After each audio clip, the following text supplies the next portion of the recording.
A very fresh good morning to all my dear students. In our previous class we were discussing about the cell wall. हम अपनी पिछली class में cell wall की बात कर रहे थे कि सेल वॉल जो है वो प्लांट्स में प्रेजेंट होती है. It is absent in animals. Cell wall is made up of cellulose. हमने बात की कि दो टाइप्स की सेल वॉल प्रेजेंट होती है, primary cell wall and secondary cell. जो प्राइमरी सेल वॉल है that is living and secondary cell wall is dead. When plant is having, when topic है हमारा cell wall, when plant is having primary cell wall, then it is living. If plant cell is having primary cell wall, then it is living. If it is having secondary cell wall, अगर उसके पास secondary cell wall है तो उसको हम कहेंगे dead. Okay, हम इसको देखते हैं कि कैसे प्लांट सेल्स, अगर सेल वॉल का फंक्शन क्या है. सबसे पहले हम बात करेंगे functions of the cell wall, कि सेल वॉल के फंक्शंस क्या क्या है.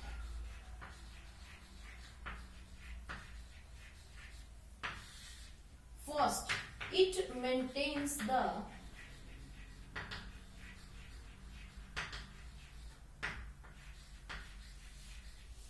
shape of the cell.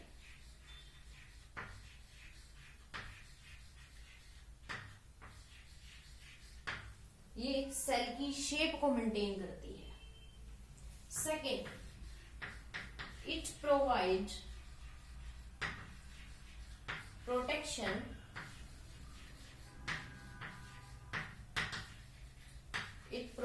protection to the cell from mechanical injury.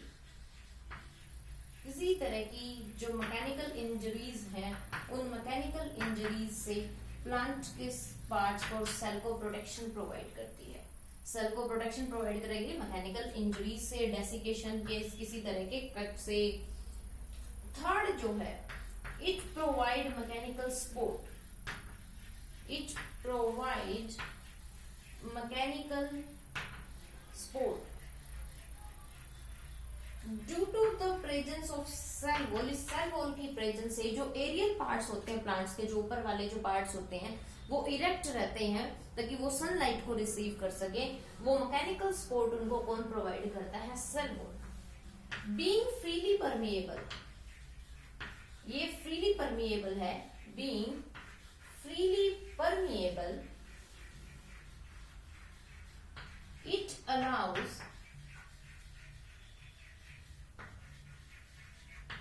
movement of substances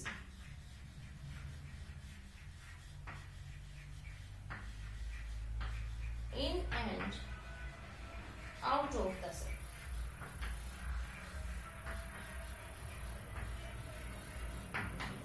freely permeable है तो हर तरह के सब्सटेंसेस की मूवमेंट सेल के अंदर और बाहर होती रहेगी इस सेल वॉल के through.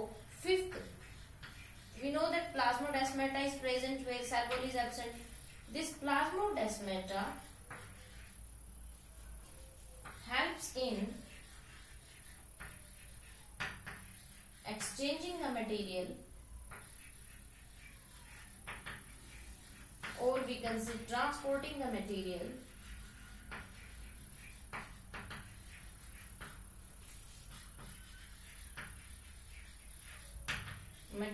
or content of the cell in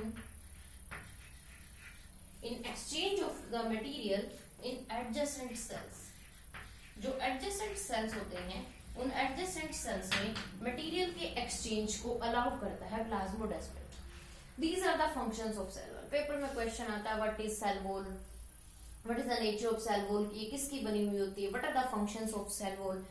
next है हम एक्सपेरिमेंट्स की बात करते हैं सेल वॉल के. जैसे हमने सेल्स की बात की थी कि if a cell is placed in a, what happens when a cell is placed in hypotonic solution, hypertonic solution. लेकिन वो हमने किसकी बात की थी? एनिमल सेल की बात की थी. यहाँ हम बात करेंगे प्लांट सेल की. What happens when we kept a plant cell in a hypotonic और हाइपरटोनिक सॉल्यूशन। उसके लिए हमें प्लांट सेल्स लेने पड़ेंगे। वो क्या करेंगे, लीफ लेके प्लांट का, किसी भी प्लांट का रियो लीव्स मेनली यूज किए जाते हैं। Take the leaf, remove the peel of rhoeo leaves, इसकी पील को रिमूव करेंगे। Remove the peel of leaves, peel remove करेंगे हम उसको जब स्ट्रेन करके माइक्रोस्कोप में देखते हैं तो हमें सेल्स की दिखाई देंगे, उसमें किस तरह से सेल अरेंज होते हैं वो सेल्स हमें दिखाई देंगे। हमें पता है क्या बाउंड्री होती है सेल मेम्ब्रेन, बाहर प्लांट में सेल वॉल मिलेगी, सेंटर में डार्क स्टेनिंग बॉडी प्रेजेंट होगी जो कि न्यूक्लियस है, उसके बाहर साइटोप्लाज्म प्रेजेंट होगा और we can say protoplasm present होगा। क्या करेंगे, when a plant cell placed in hypotonic solution, what happens? Hypotonic solution, you know the meaning of hypotonic solution? Solution having less concentration of solute. Hypotonic solution क्या है, less concentration of solute and high, or we can say more water. Solute की concentration कम होगी, water की concentration ज्यादा होगी। When we kept a plant cell in hypotonic solution, then water enters into the cell. Water enters into the cell.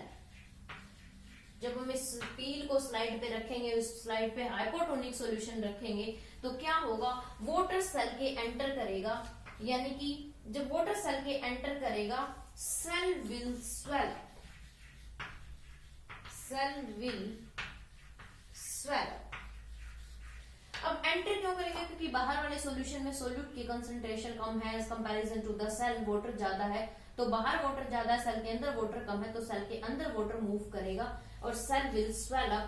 अब हमने animal cell की RBC की बात की थी, तो जब उसमें वाटर एंटर करता है then finally RBC will burst, but here the cell will not burst. Cell जो है वो बर्स्ट नहीं होगा। क्यों बर्स्ट नहीं होगा, क्यों नहीं फटेगा वो, due to presence of cell wall, cell wall की प्रेजेंस की वजह से, due to presence of cell wall, cell wall की प्रेजेंस से वो जो है प्लांट सेल बर्स्ट नहीं करेगा। क्यों, क्योंकि जब सेल के अंदर वाटर एंटर करेगा, जब सेल के अंदर वाटर एंटर करेगा, एंटर करता जाएगा तो ये वाटर जो है सेल वॉल के अगेंस्ट प्रेशर बिल्ड करेगा। जितना प्रेशर ये अंदर आने वाला वाटर सेल के अगेंस्ट लगाएगा, सेल वॉल उतना ही प्रेशर उसके अगेंस्ट भी लगाएगी। तो जब दोनों तरफ से प्रेशर इक्वल हो जाएगा तो वो सेल को बर्स्ट नहीं होने देगा। तो सेल वॉल की प्रेजेंस की वजह से प्लांट सेल बर्स्ट नहीं होता। अगर पूछ लिया जाए कि why a plant cell when placed in hypotonic solution it doesn't burst, कि जब हम एक प्लांट सेल को हाइपोटोनिक सॉल्यूशन में रखेंगे वो बर्स्ट नहीं होगा, तो वो बर्स्ट क्यों नहीं होगा, due to the presence of cell wall. Cell wall है जो उसको मैकेनिकल सपोर्ट प्रोवाइड करती है, जो उसको बर्स्ट होने से प्रोटेक्ट करती है। नेक्स्ट आएगा, what will happen if we place the plant cell in a hypertonic solution. अब हम बात करेंगे कि सॉल्यूशन की, हाइपरटोनिक सॉल्यूशन की।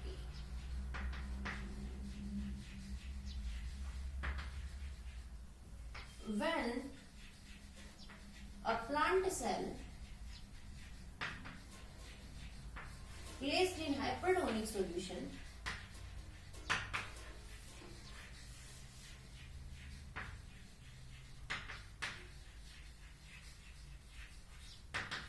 hypertonic means more solute,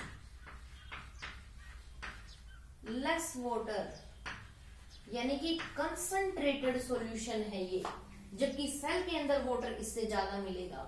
When a plant cell placed in hypertonic solution, then water leaves the cell. कैसे, ये देखते हैं हम। This is the plant cell,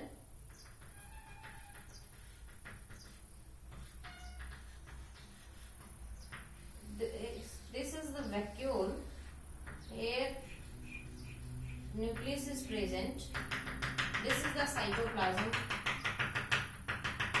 और protoplasm, what will happen, water जो है सेल को छोड़कर बाहर जाएगा, वाटर लीव्स द सेल। जब इसको हम हाइपरटोनिक सॉल्यूशन में रखेंगे, वाटर लीव्स द सेल। जब इसमें से वाटर निकलेगा, सबसे पहले वाटर वैक्यूल के अंदर से निकलेगा और सेल और protoplasm starts moving away from the cell wall. जब वाटर लीव्स करेगा सेल को, तो प्रोटोप्लाज्म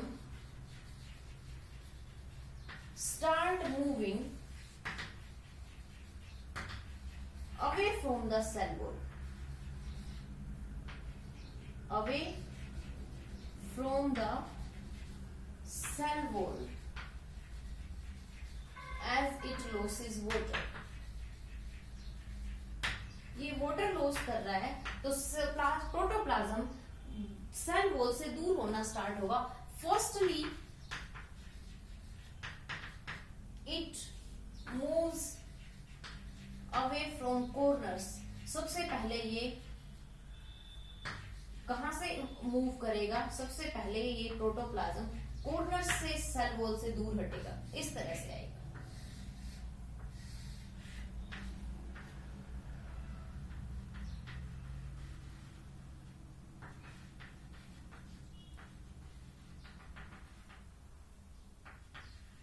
देखो कॉर्नर से दूर हटेगा, वाटर सबसे पहले किसमें से लॉस होता जा रहा है,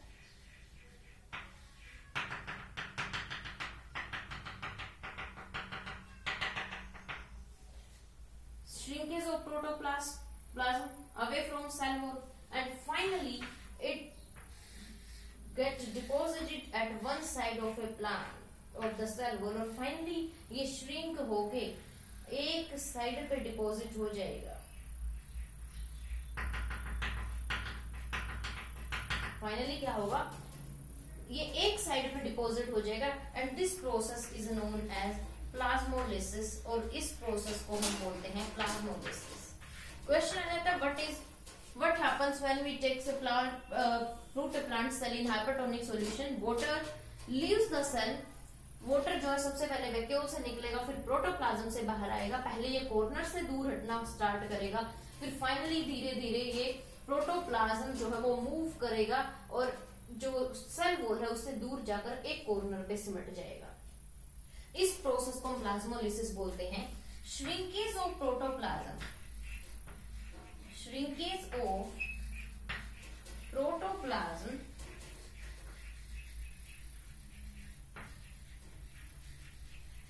away from the cell wall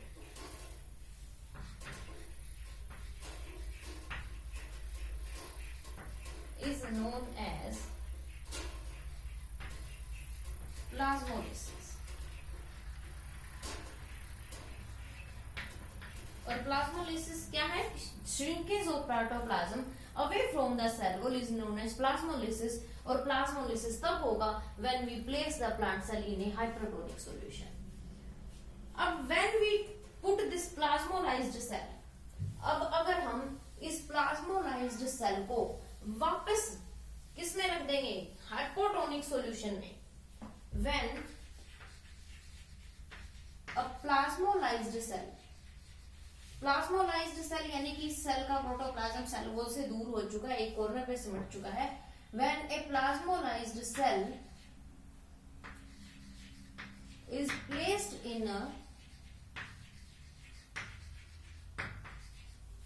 is placed in a hypotonic solution,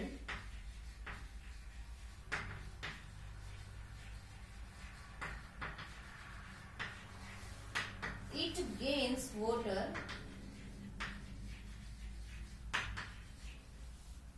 and comes to, or we can say and gain its original form।